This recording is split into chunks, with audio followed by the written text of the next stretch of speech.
Olá, estamos começando mais um Nosso Viva Bem e hoje nós vamos falar sobre insônia na mulher.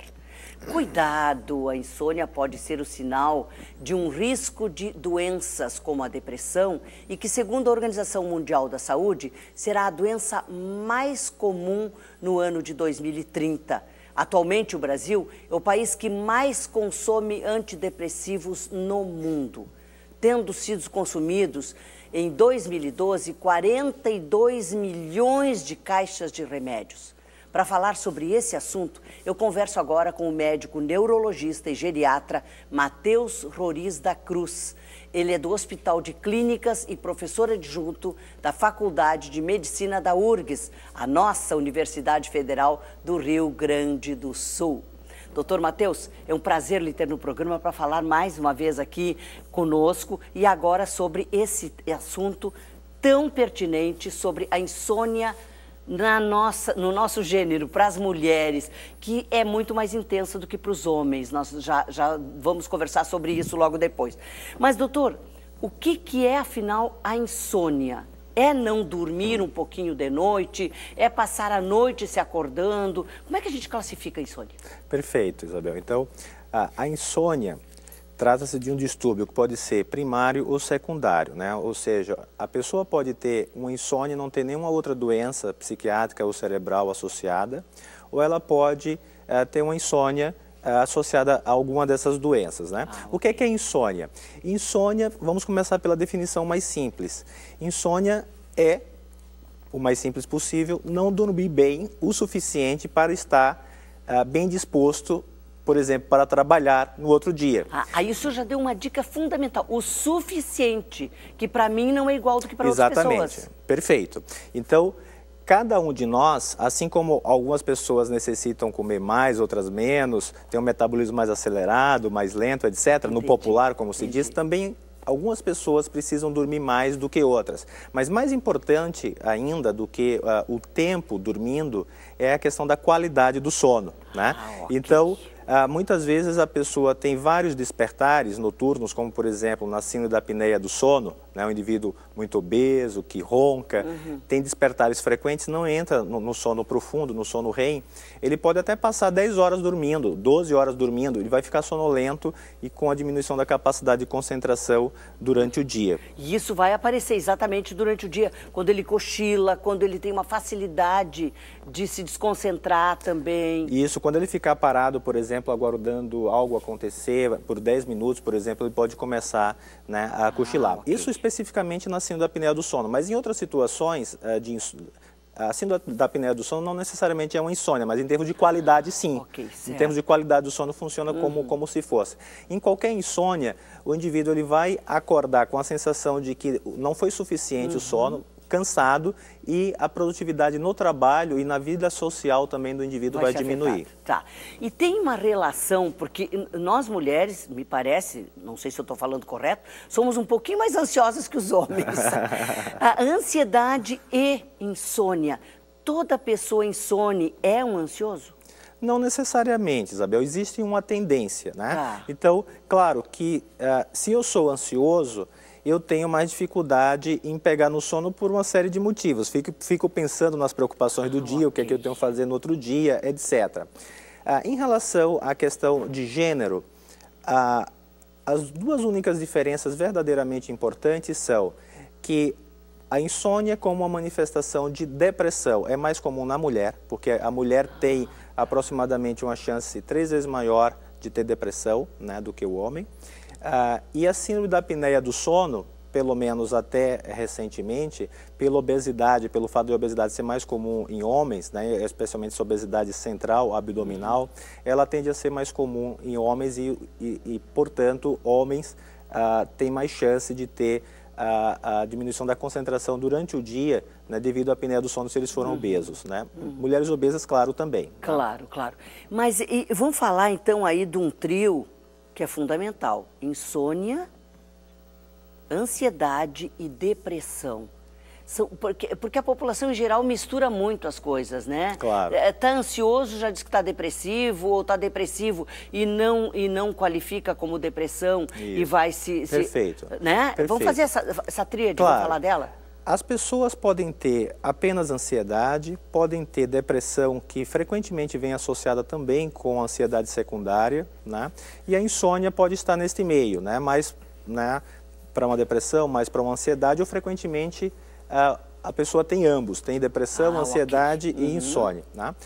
Eu costumo dizer que a depressão e a ansiedade, muitas vezes, elas são como duas faces da mesma moeda. Então, o indivíduo frequentemente procura o médico ou a família, é mais fácil falar em ansiedade do que em depressão. Ah, com certeza. Então, é mais fácil aceitar a ansiedade. É um estigma, né? Tá depressivo. Isso, tanto que muitos medicamentos que agem no cérebro, por exemplo, aumentando a concentração de serotonina, servem tanto para tratar a ansiedade como para tratar a depressão, né? Okay. Então, frequentemente as pessoas me procuram no consultório, por exemplo, dizendo que estão com dificuldade para dormir, têm esquecimentos, diminuição da capacidade de concentração, quando na verdade o diagnóstico final é depressão.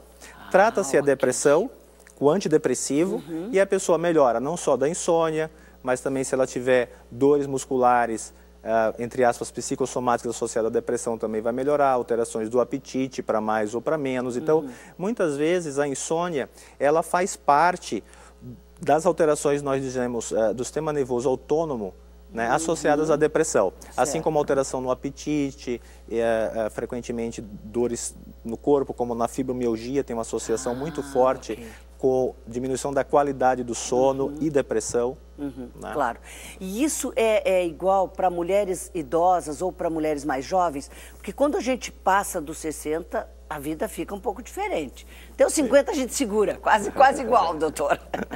Mas depois dos 60, né, brincadeiras à parte, depois dos 60 fica mais complicado para as mulheres. Já que nós temos um percentual bem mais alto para cair nessas doenças, posso chamar assim, né?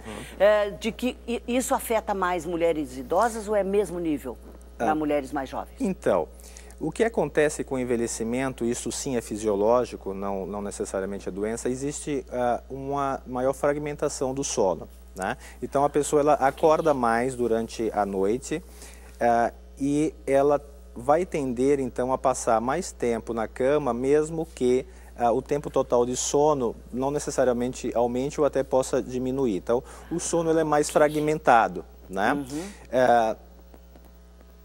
Frequentemente também devido a outros fatores, como por exemplo a dificuldade, incontinência urinária. Então a pessoa não necessariamente perde urina, mas tem que levantar 3 vezes para ir no banheiro à noite para urinar, porque senão ela vai perder urina, né?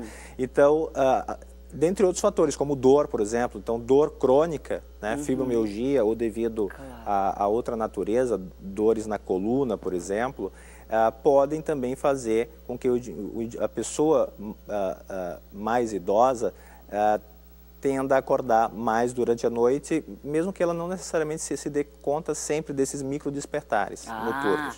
Esse não se dar conta está ligado a gente não aumentar o nosso autoconhecimento, não prestar atenção como é que eu dormi essa noite, né, doutor? Também. Isso é um bom exercício, né? Sim. E relaxamento também é um bom exercício. Sim, perfeito. Então, alguns estudos mostram, inclusive nós ocidentais, nós não fomos ensinados a nos desligarmos do mundo, né?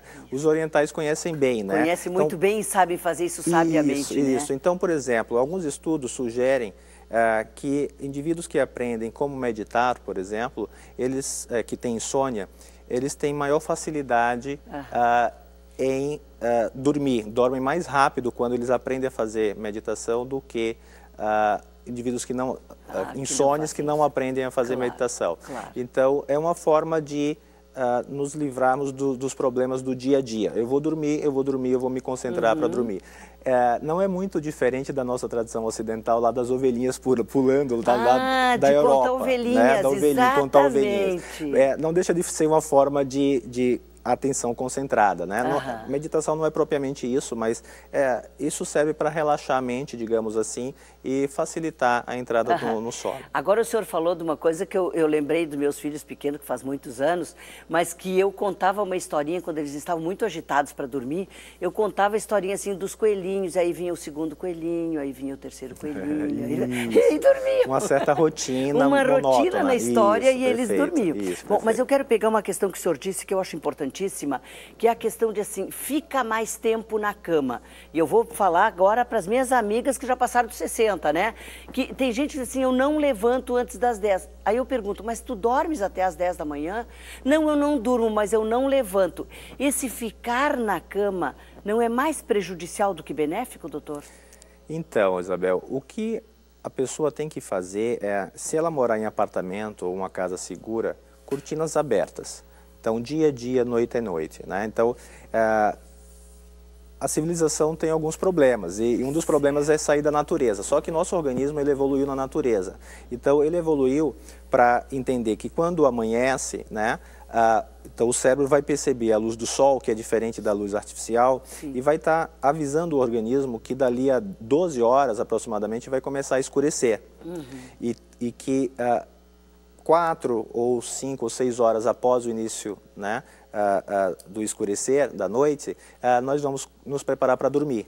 Uhum. Então, tudo isso é regulado pelo nosso ritmo circadiano, né, o nosso reloginho interno. Okay. Então, por isso que é importante tentar acordar e dormir todos os dias aproximadamente no mesmo horário. Isso ainda é mais importante para a hora de acordar do que para a hora de dormir, porque senão nós criamos para o nosso corpo uma situação semelhante a quando nós viajamos para outros países com diferentes fusos horários. Que muda o fuso. Isso, então às vezes o indivíduo diz assim, não, eu dormi bem, né, mas horários diferentes, acordei 2 horas depois, por exemplo, e estou me sentindo cansado. Uhum. Tem pessoas que se adaptam melhor a essa diferença de fuso horário, mesmo sem viajar, do que outras. Então, claro, tende a ser mais importante, especialmente para essas pessoas que têm dificuldade em se adaptar, tentar dormir e acordar sempre no mesmo horário. Isso é uma rotina importante. E acordar e se expor à luz natural. Certo. Isso, ou seja, é eu organizar com o meu organismo uma rotina que vai me beneficiar. Exatamente. Também é autoconhecimento, né, doutor? Também é autoconhecimento. É o que eu falava antes, né? Claro. Bom, então aqui, quais são os sintomas associados à insônia?